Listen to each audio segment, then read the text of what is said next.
इस कार्यक्रम के पुण्यार्चक हैं निवेदक सकल दिगंबर जैन समाज, सतना, मध्य प्रदेश। वैराग्य शतक इस कृति के माध्यम से प्रतिदिन हम थोड़ा थोड़ा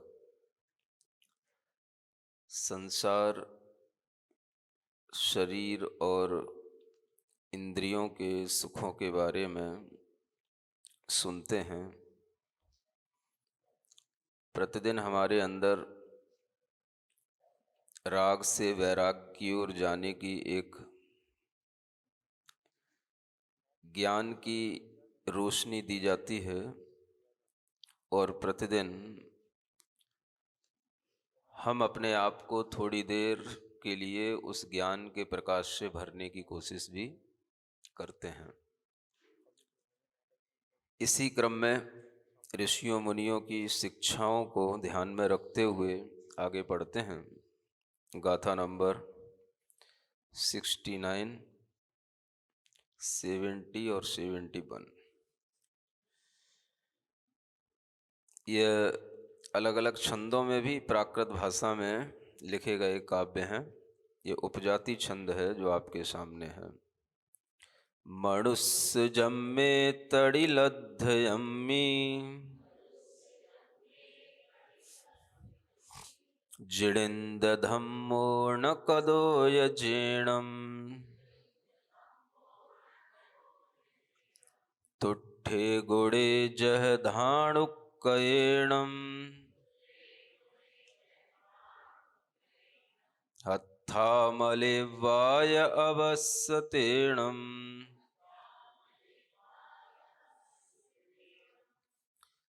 इसके आगे ये पद्धरी छंद है। पद्धरी जानते हो? मिथ्या दर्शन और ज्ञान चरण, संस्कृति कारण श्रुत जैन वर्ण। ये जो लय है इसी तरह से। रे जीवन सुण चंचल सहाव, मिले वणि सयलवि बज भाव।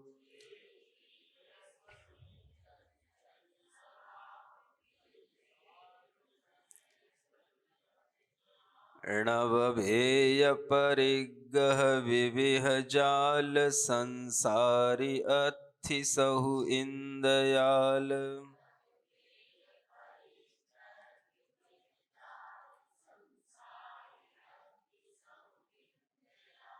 पिय पुत्र मित घर घरणी जाय, इह लो इय सवणीय सुह सहाय।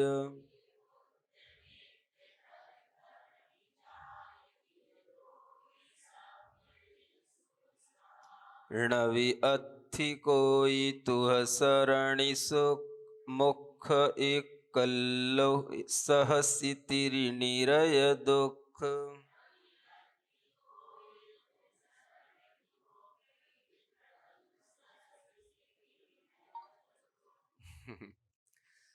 प्राकृत भाषा के ये छंद अन्यत्र कहीं पर भी उपलब्ध नहीं होते हैं। यह इस कृति में अलग अलग तरह से गेय रूप में हमें छंदों को पिरो करके ज्ञान दिया गया है। आचार्य कहते हैं, मनुष्य जन्मे तणिलद्धयम्मी। यह मनुष्य जन्म ऐसा है जैसे कि हमने किसी एक तरह से तट को प्राप्त कर लिया हो। और अगर हम इसमें थोड़ा सा तड़ित शब्द को देखें तो ये तड़ित माने बिजली भी होता है। जैसा कि ऊपर कहा था, विज्जुलया चंचलम, यानी यह मनुष्य जन्म जो हमें प्राप्त हुआ है जैसे कि मानो हमने बिजली ही पकड़ ली हो। वैसे बिजली पकड़ी नहीं जाती, बिजली चंचल होती है, उसको कोई भी पकड़ नहीं पाता। लेकिन उस चंचल बिजली की तरह ही ये मनुष्य जन्म हमें प्राप्त हो गया। और ऐसा मनुष्य जन्म प्राप्त करके भी अगर हमने जिणिंद धम्मो न कहो, जिनेंद्र भगवान के द्वारा किए हुए बताए हुए धर्म को अगर हमने नहीं माना या नहीं किया तो आचार्य कहते हैं कि जैसे धानुष्क होता है, धनुर्धारी जीव को धानुष्क कहते हैं, वह जब रण में हो, युद्ध के समय पर हो और उसके हाथ का वह धनुष टूट जाए, वह धनुष चलाने के लिए तैयार हो और उसकी वह प्रत्यंचा पर चढ़ाते ही वह डोरी टूट जाए, तो क्या होगा? वह उस समय पर हत्था मलेब्बा या अवस्तेणम, वह उस समय पर केवल हाथ मलता हुआ रह जाएगा। जो काम करना चाहिए था वो काम नहीं कर पाएगा, युद्ध का वह लाभ नहीं ले पाएगा, और उस समय पर उसके सामने अगर वह धनुष टूट जाता है तो वह केवल हाथ मलते हुए रह जाता है, सोचता है अब मैं क्या करूं। ठीक इसी तरह से आचार्य कहते हैं मनुष्य जन्म को प्राप्त किया माने कि तुमने बहुत बड़ी दुर्लभता को प्राप्त कर लिया। अगर देखा जाए तो 4 गति में यह मनुष्य जन्म है तो यह एक संसार का किनारा भी है। अगर संसार के किनारे पर कोई व्यक्ति होता है तो वह मनुष्य ही होता है।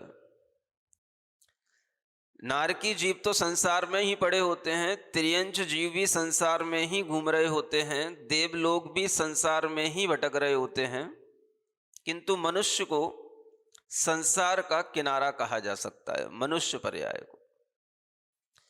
इसलिए क्योंकि मनुष्य उस पर्याय में उत्पन्न होने के बाद वह सब कुछ कर सकता है जो एक मनुष्य को अपने पुरुषार्थ के माध्यम से करना चाहिए, और वह पुरुषार्थ करने की ताकत केवल मनुष्य में होती है।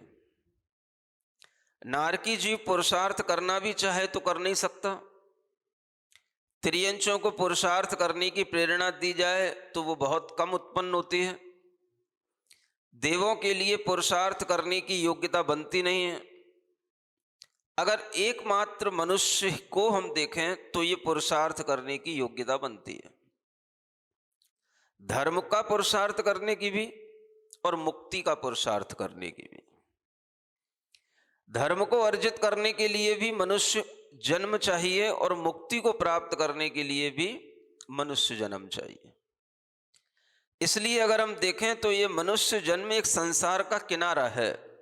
मानो कि हम संसार के किनारे पर आकर के खड़े हो गए, बस हमें थोड़ा सा उस किनारे पर आने के बाद भी थोड़ा सा हमें और पुरुषार्थ करना चाहिए था, तो हम उस किनारे से अपने आप को पार लगा लेते। जैसे चलते चलते चलते चलते किनारे पर आ जाते हैं और किनारे पर भी कभी कभी नैया डूब जाती है। सुना है ना, मेरी कश्ती तो वहां डूबी जहां पानी कम था। ऐसा क्यों कहा जाता है कि जहां पानी कम था? पानी कहां कम होता है जानते हो? पानी हमेशा कहां कम होता है? पानी किनारे पर ही कम होता है। और कश्ती जब भी डूबती है तो कहां डूबी? किनारे पर डूबी। हमारी कश्ती वहां डूबी जहां पानी कम था। ऐसा क्यों कहा जाता है? इसीलिए कहा जाता है कि हम जब सोच करके चलते हैं कि भाई हमें पुरुषार्थ करना है, हमें आगे बढ़ना है, हमें बहुत बड़ी नदी को पार करना है, पार कराया नदी की मझधार को, लेकिन हमारी कश्ती वहां डूबी जहां पानी कम था। ऐसी है ये पूरी एक शायरी, शेर। तो पूरी हम उस नदी की मझधार को पार कराए, जहां पर गहरापन होता है, जहां पर डूबने के चांसेस होते हैं, वो सब हमने क्रॉस कर लिए। उस समय पर हम पुरुषार्थ करते रहे, यानी बड़े पुरुषार्थ से हमने मनुष्य गति को प्राप्त किया है, क्योंकि हम नरक से बच करके आए, त्रियंचों की गति से बच करके आए, तब जाकर के हमें ये मनुष्य गति की प्राप्ति हुई। अब इस मनुष्य गति में ही बस ये पुरुषार्थ हो पाता है कि हम धर्म कर सकते हैं। देव गति में धर्म करने का पुरुषार्थ नहीं होता, वहां तो आपको सुख भोगने का एक बंधन है। आपके लिए अपने मन को रंजायमान करने के लिए, अपने मन के सुखों की प्राप्ति करने के लिए परिपूर्ण साधन आपको उपलब्ध हैं, तो आपको वहां पर वही करना होगा जो वहां मिलेगा। वहां बंदिशें हैं। जिस वातावरण में आप जन्म लिए हैं उस वातावरण का उपभोग कीजिए। अब यहां पर आकर के धर्म की बात मत करिए, वहां धर्म नहीं होता। वहां किसी भी तरह का आप अपने मन में संयम लाना चाहें, कोई भी तरह का मन के अंदर हम विचार करना चाहें कि हम थोड़ी देर के लिए इन इंद्रियों के सुखों से बच जाएं, भोग उपभोग के सुखों से बच जाएं, नहीं बच पाओगे। क्योंकि वहां आप सुख भोगने के लिए मजबूर हैं। देव गति में जीव सुख भोगने के लिए मजबूर होता है। नरक गति में जीव दुख भोगने के लिए मजबूर होता है।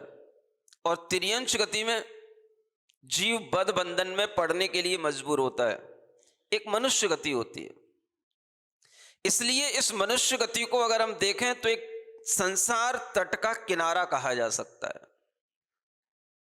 अब हम ये सारा संसार का जो नदी थी, संसार का जो पूरा बहाव था, हम उसको पार करके आए, इतनी दुर्गतियों से बचते हुए आए और इस मनुष्य गति को प्राप्त हो गए। और यहां पर आने के बाद में फिर क्या हुआ, हमें यहां से तरना था। तैरते तैरते हम किनारे तक आ गए और किनारे पर आने के बाद में हमें किनारे पर आने के बाद बस नदी के पार उतरना था, तरना था। लेकिन हुआ वही, हमारी कश्ती वहीं डूबी जहां पानी कम था। यानी कि जब हमें विश्वास हो गया कि अब हम पार होने ही वाले हैं, पार उतरने ही वाले हैं, और उसी समय पर हमारी कश्ती डूब गई। क्यों डूब गई? शायद वह कॉन्फिडेंस ओवर कॉन्फिडेंस में बदल गया। कभी कभी ओवर कॉन्फिडेंस भी घातक हो जाता है। हम तो अब पार लग ही गए, ऐसा सोचते सोचते कि हम पार लग ही गए, तो भी वह नाव डगमगा जाती है और उस नाव के अंदर पानी आ जाता है और व्यक्ति अहम में आकर के उस थोड़े से पानी में भी डूब जाता है। किनारे पर भी डूबना होता है, और किनारे पर जो अगर डूब गया तो इसका मतलब है कि उसने बचने की कोशिश की, उसको बचाने की कोशिश की, लेकिन वो बच नहीं पाया। तो जब व्यक्ति किनारे पर डूबे तब वह ज्यादा सोचनीय अवस्था को प्राप्त होता है, बजाय इसके कि वो मझधार में डूबे, बीच में डूबे। भाई बीच में तो सबको डूबना ही था, बहाव बहुत था, सबको पता है कि वहां पर से तो कोई बच के आ नहीं पाता।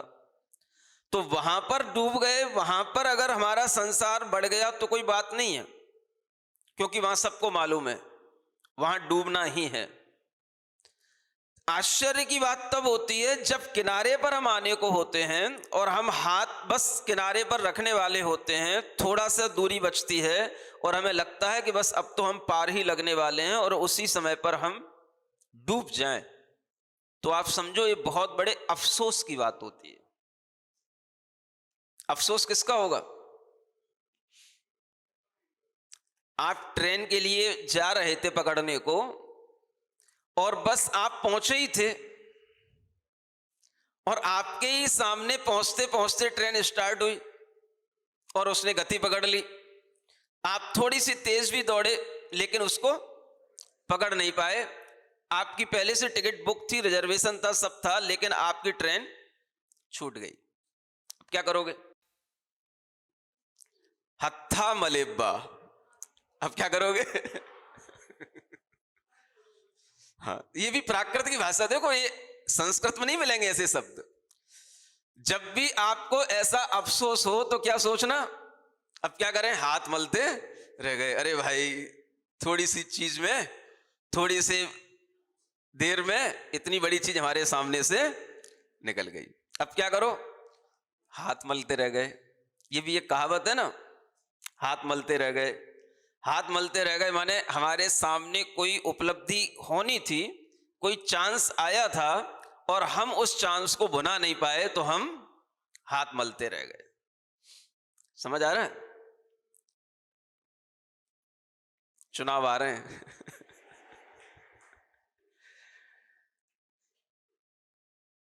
और उन चुनावों में भी सब लोग अपना अपना पुरुषार्थ करते हैं, लेकिन यह भी बात है कि विजय तो दो पार्टियों में से एक की होती है। और इस बार तो एमपी के अंगत देखा जाए तो लोग कहते हैं भाई कमल तो खिलेगा।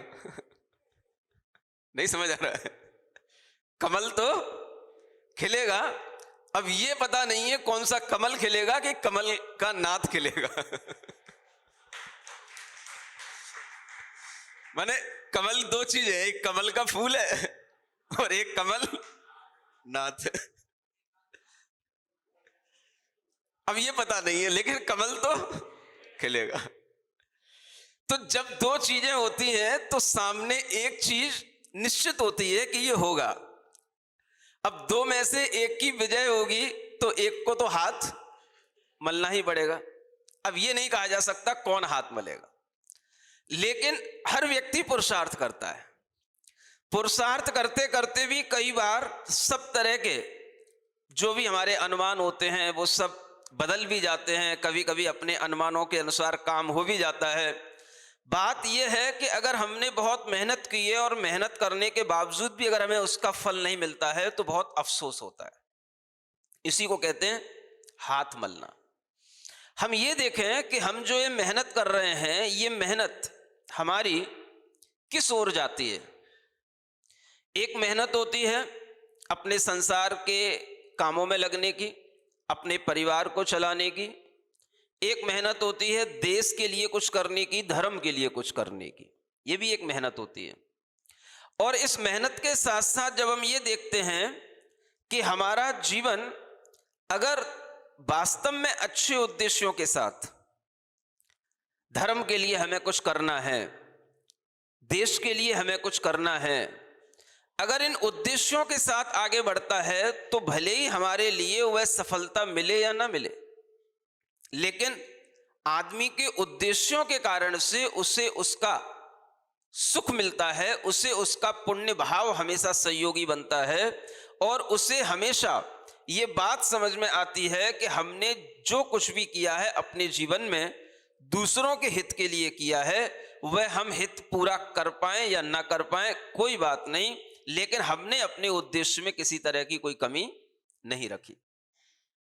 तो क्या होता है, आदमी के हाथ कोई चीज लगे या ना लगे, लेकिन वह अपने आप में संतुष्ट रहता है। अगर आप धर्म की सेवा करना चाहते हैं, देश की सेवा करना चाहते हैं, समाज की सेवा करना चाहते हैं, तो ये आपके उद्देश्य आपके जीवन को आगे बढ़ाते हैं। और आप अगर किसी भी तरह की कोई प्राप्ति ना भी कर पाए, उपलब्धि ना भी कर पाए, तो भी आपके लिए हाथ मलने वाली स्थिति नहीं आती है। हाथ मलने का काम कब होता है? जब हम कोई चीज को पाने के लिए तत्पर हों और उस समय पर हमारे लिए उद्देश्य तो कुछ ना हो, लेकिन हम केवल बस उस चीज पर दृष्टि रख रहे हो, वो चीज हमें मिल जाए और नहीं मिल पाए, तब हाथ मलना कहा जाता है।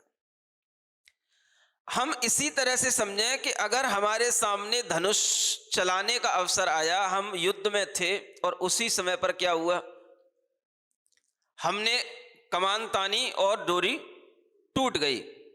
अब वहां पर कुछ भी उपाय नहीं है दूसरा धनुष लाने का, उस डोरी को बांधने का, तो ये क्या होगा, ये हाथ मलना होगा। मनुष्य जन्म को प्राप्त किया, हम और भी बहुत सारे कामों में लग गए, लेकिन अगर हमारे सामने एक अच्छा उद्देश्य होता तो शायद हमें हाथ नहीं मलना पड़ता। और वो अच्छा उद्देश्य क्या हो सकता है?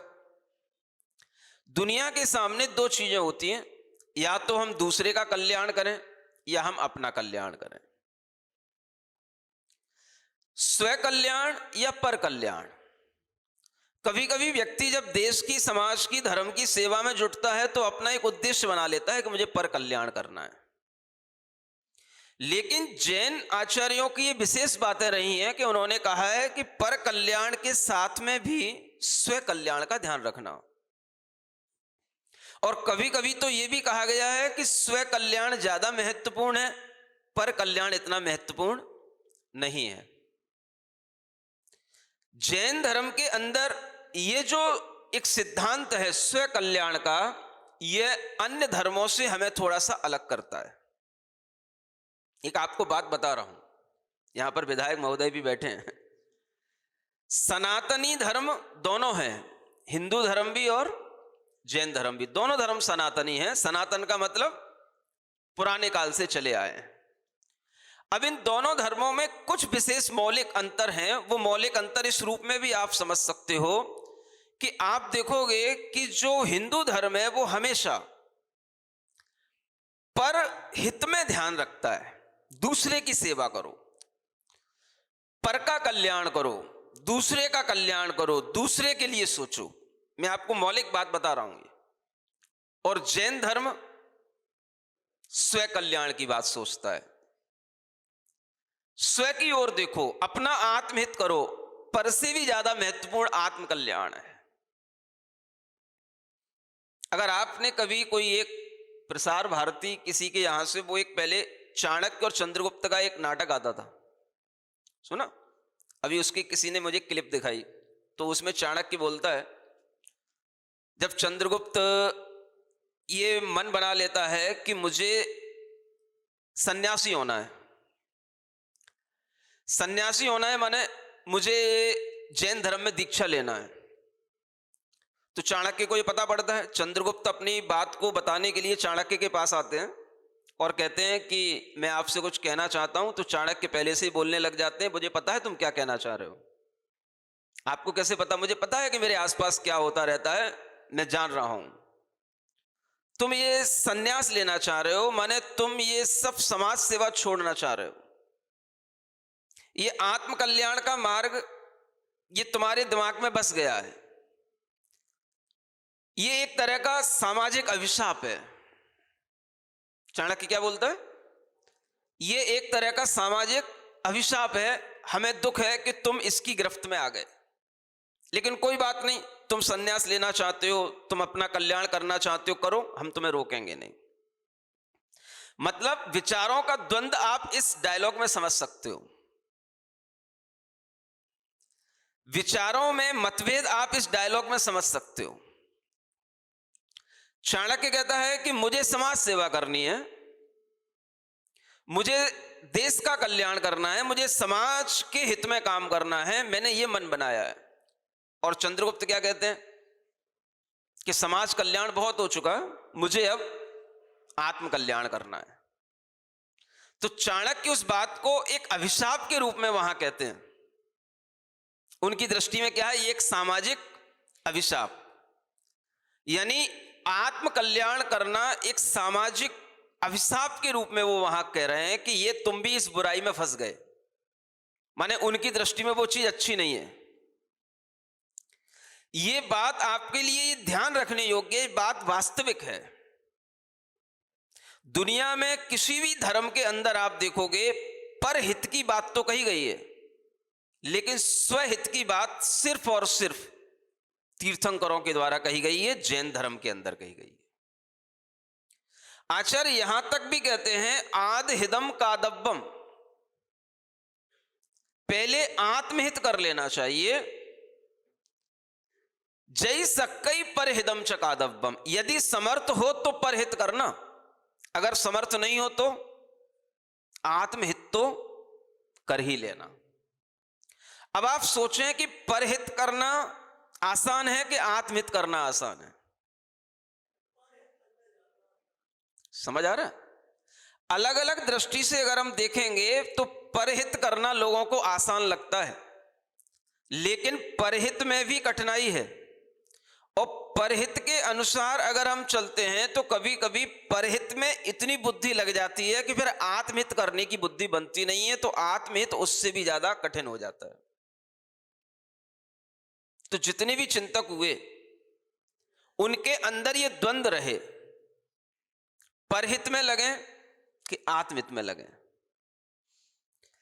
जैन तीर्थंकरों ने कहा कि पहले आत्महित के बारे में सोचो, क्योंकि परहित करते हुए कहीं तुम्हारी उम्र पूरी हो गई, समय तुमसे चला गया, मनुष्य जन्म मिला था, तुम परहित में लग गए और कुछ नहीं कर पाए, तो क्या होगा? हत्था मलेब्बा। क्या करना पड़ेगा?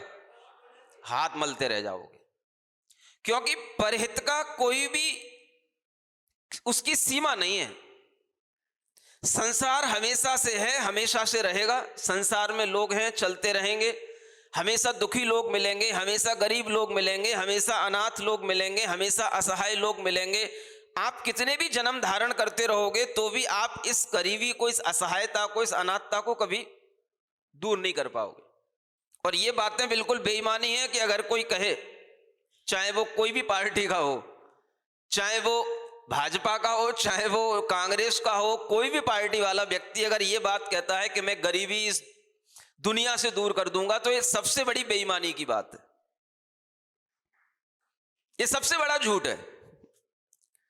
दुनिया के अंदर से गरीबी कभी दूर नहीं हो सकती।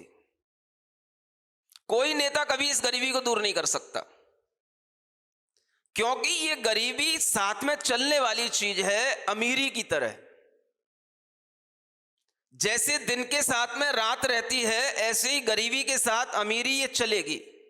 सुख के साथ दुख चलेगा, धूप के साथ जैसे छाया चलती है वैसे चलेगी। इसको कोई दूर नहीं कर सकता। तो ये बातें सब बेईमानी है कि अगर कोई कहे कि मैं इस सत्ता में आ जाऊं तो मैं गरीबी दूर कर दूंगा। कभी किसी की गरीबी दूर नहीं हो सकती। आप कितनी चीजें मुफ्त में बांट लें, कितने भी आप प्रलोभन दे लें किसी के लिए, कितनी तरह की योजना बना लें, कभी किसी की गरीबी दूर नहीं हो सकती। हर आदमी के अंदर गरीबी उसके मन में बसी हुई है, वो गरीबी बनी ही रहेगी। आदमी के अंदर हम समाज सेवा के माध्यम से जब ये भाव देखते हैं कि उसे परहित करना है, परहित करना है, तो आप ये भूल जाते हैं कि परहित करने में अपना हित कितना है। तो कई लोग कहते हैं परहित में ही अपना हित समाया हुआ है, लेकिन तीर्थंकर कहते हैं नहीं, ऐसी बात नहीं है। अपना हित अलग से करना पड़ता है, परहित अलग चीज है। और परहित करते हुए आप संतोष थोड़ा सा ले सकते हो कि हाँ, इसमें भी आत्महित निहित है, लेकिन वास्तव में आत्महित तो अलग से करना पड़ता है। चंद्रगुप्त भी है, वह बहुत बड़ा साम्राज्य का एक बहुत बड़ा राजा है, मुकुटबद्ध राजा, अंतिम मुकुटबद्ध राजा माना गया है। वो इतना बड़ा अखंड साम्राज्य का अंतिम वो नायक था। जो राजा होते चले आ रहे थे उनमें ये अंतिम राजा था जिसने मुनि दीक्षा को अंगीकार किया। आचार्य भद्रभाऊ के पास में वो गए, संन्यास धारण किया। उसके बाद में कोई भी ऐसा अखंड भारत का कोई राजा नहीं हुआ जिसने संन्यास धारण किया हो। वो अंतिम राजा माने जाते हैं चंद्रगुप्त मौर्य। और उन चंद्रगुप्त ने भी ये समझ करके कि मैं अगर परहित में ही लगा रहूंगा तो मुझे समय नहीं मिलेगा, और ये समय जो मेरे हाथ से जा रहा है फिर बाद में मुझे हाथ ही मलना पड़ेगा। ये गाथा शायद उनके सामने रही होगी। जिसने मनुष्य जन्म को प्राप्त करके तीर्थंकरों के बताए हुए धर्म को नहीं जाना, जिनेंद्र भगवान के द्वारा बताए हुए धर्म को नहीं जाना, वो कभी अपना आत्महित कर ही नहीं सकता। तो यहां जिनेंद्र भगवान के धर्म को नहीं जानने का मतलब क्या? मैं ये नहीं कह रहा कि जिनेंद्र भगवान के धर्म को मानना। आत्महित की बात अगर कहीं मिलेगी तो आपको जैन धर्म के अंदर ही मिलेगी। परहित करने के लिए अनेक लोगों ने प्रयास किए और परहित करने वाले लोगों की खूब प्रशंसा होती है दुनिया के अंदर। इन्होंने समाज सेवा के बड़े काम किए, इन्होंने देश सेवा के बड़े काम किए, उनके नाम खूब लिए जाते हैं, उनकी खूब स्टैच्यू बनाई जाती हैं, उनके ऊपर खूब माल्यार्पण किया जाता है, उनको लोग मानते हैं, उनको अपना आइडियल बनाते हैं। किनको? जो परहित में अग्रणी होते हैं। बुरा नहीं कह रहा हूं, अच्छा है। लेकिन जैन धर्म की ये जो विशेषता है वो आपको ध्यान में रखनी होगी कि अगर मनुष्य जन्म प्राप्त करके आप केवल परहित परहित परहित में लगे रहे और आपने आत्महित नहीं किया तो आपको जरूर अंत में असंतोष होगा, आपको हाथ मलने जैसी स्थिति बनेगी जो यहां कहा जा रहा है। क्योंकि आत्महित करने के लिए आपको परहित का भी संकल्प छोड़ना पड़ेगा। आप सोचें कि जैन सम्राट चंद्रगुप्त मौर्य थे, वो कितने बड़े सम्राट थे, वो चाहते तो कितने ना लोगों का क्या हित नहीं कर सकते। अब हित में क्या करोगे, आप इतना ही कर सकोगे, लोगों को सबके पास में उनकी रोटी दे दो, लोगों को आजीविका के साधन दे दो, भाई भूखों नहीं मरे, आदमी 2 टाइम की रोटी खा ले, चैन की नींद सो ले, इतने से भी क्या उसका हित हो गया। और ये हित करना उन समर्थ राजाओं के बस की बात थी और उन्होंने कर भी लिया था, लेकिन उसके बावजूद भी उन्हें लगा कि इस हित से भी कोई अपना हित होने वाला नहीं है, तो उन्होंने क्या किया, संन्यास धारण किया। तो जब वो चाणक्य के पास पहुंचे तो वो कहते हैं कि मैं अब जैन मुनि के पास जा रहा हूं। तो चाणक्य कहते हैं ठीक है, तुम कहीं भी जाओ, लेकिन मैं समाज सेवा करने के लिए कटिबद्ध हूं, मुझे समाज सेवा करना है, मैं समाज को आगे बढ़ाऊंगा, मैं देश चलाऊंगा। तो एक बहुत बड़ा यहां पर एक वैचारिक मतभेद आप देख सकते हो, और वह मतभेद होते हुए भी दोनों ने अपना अपना रास्ता अलग अलग रखा, विवाद नहीं किया। उनका मन हुआ स्वहित करने का, तो चाणक्य ने उन्हें जाने दिया। यह बात अलग है कि हिंदू धर्म में यह नहीं बताया जाता कि चाणक्य ने भी अंत में आखिर क्या किया, जैन धर्म में वो बताया गया है। चाणक्य ने भी अंत में संन्यास धारण किया है, चाणक्य ने भी अंत में अपने अंदर आत्मकल्याण की भावना से उस सब समाज सेवा का त्याग किया, और वह भी एक साधु बने, और अंत में उनके ऊपर भी एक बड़ा उपद्रव हुआ, उपसर्ग हुआ, और उसमें भी उन्होंने अपना धैर्य नहीं खोया, समाधि धारण की। इस तरह का पूरा ज्ञान आपको जैन धर्म में दिया जाता है, बताया जाता है, और ये आचार्यों ने लिख रखा है। तो ना आपके पास में चाणक्य की पूरी जानकारी है, ना आपके पास में चंद्रगुप्त की जानकारी है। जीवन के अंत तक क्या होता है, ये बात अगर हम नहीं बताते हैं तो कहानी अधूरी रहती है। और ये कहानी सीखने के लिए आपको एक पुस्तक पढ़नी पड़ेगी, सम्राट चंद्रगुप्त मौर्य, जैन सम्राट चंद्रगुप्त मौर्य के नाम से पुस्तक है, और वह पुस्तक ज्ञानपीठ से प्रकाशित है। और उस पुस्तक के ऊपर अनेक स्कूलों में अभी परीक्षा का कार्य चल रहा है, जो यहां के कुछ बच्चे आगे आकर के कर रहे हैं। ये इसलिए हो रहा है क्योंकि आप समझें, जिन महापुरुषों को आप जिस रूप में देख रहे हैं वो आपका एकांगी दृष्टिकोण है। आप उनकी पूरी कहानी भी देखें कि उनका अंत किस रूप में होता है, और वो पुस्तकें यहां उपलब्ध हैं। जब भी आपके पास में कोई भी विधायक सांसद आते हैं, आप उन्हें वो पुस्तक जरूर भेंट किया करें। एक चंद्रगुप्त मौर्य और एक भरत का भारत, ये दोनों पुस्तकें यहां उपलब्ध हैं, और ये दोनों पुस्तकें ऐतिहासिक पुस्तकें हैं। ये पुस्तकें हर एक पढ़े लिखे व्यक्ति के पास तक पहुंचनी चाहिए। विचार उसके अंदर तभी आएगा जब वह कुछ पढ़ेगा, और पढ़कर के उसमें समझ आएगा कि हाँ भाई, इस चीज का यह अंत इस तरह से कहा गया है। तो आचार्य कहते हैं, अपना आत्महित करने के लिए अगर व्यक्ति तत्पर होता है तो इसमें उसे कभी भी हाथ नहीं मलना पड़ेगा, क्योंकि जिसने आत्मकल्याण कर लिया, आत्महित की बात सोच ली, तो अब हाथ मलने को बचा क्या। परहित करने के बाद भी आपको हाथ मलना पड़ सकता है, लेकिन आत्महित करने के बाद आपको हाथ नहीं मलना पड़ेगा। तो जो भी समाज सेवी लोग हैं, देश की सेवा करने वाले लोग हैं, उनसे हम इतना ही कहना चाहते हैं, आप देश की सेवा कीजिए, समाज की सेवा कीजिए, लेकिन जब आपको लगे कि हमने समाज सेवा कर ली, हमारी उम्र 3/4 गुजर गई, 1/4 बची है,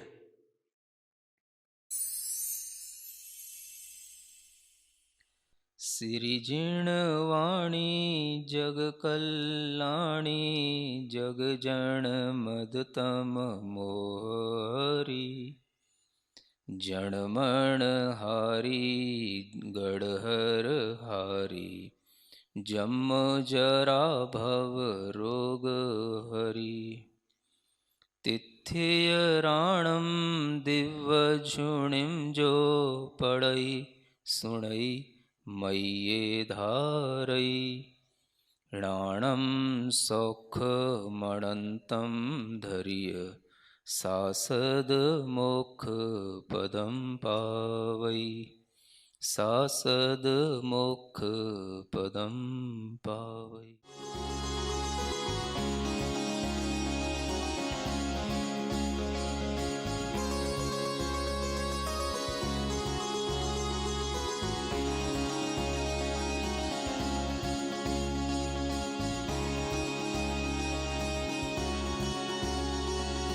इस कार्यक्रम की पुण्यार्चक हैं निवेदक सकल दिगंबर जैन समाज, सतना, मध्य प्रदेश।